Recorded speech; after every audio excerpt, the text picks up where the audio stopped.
परवाह हमको नहीं है, हम हैं वतन के दीवाने, हम हैं वतन के दीवाने। देश के दुश्मन हमको चले हैं, देखो आँख दिखाने। जीते जीना होने देंगे भारत को बदनाम। माँ तुझे सलाम, माँ तुझे सलाम, माँ तुझे सलाम,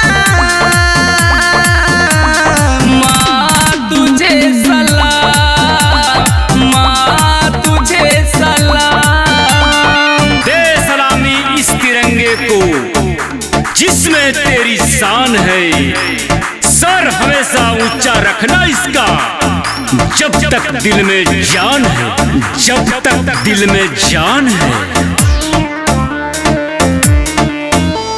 म्यूजिक बाय राहुल रोशन।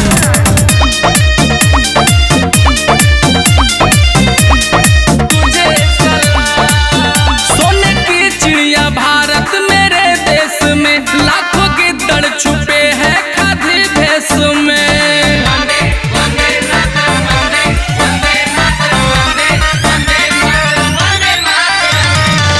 गद्दारों को हत्यारों को होगा पूरा अंजाम।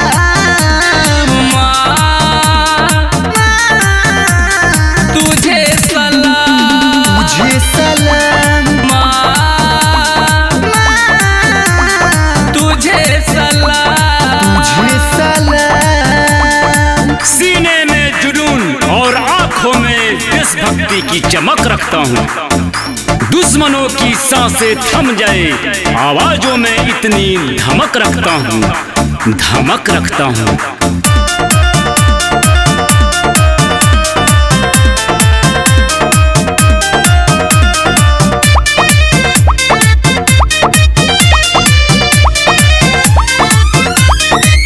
झंडा अपने वतन का ना झुकने देंगे, अपने बढ़ते कदम को ना रुकने देंगे।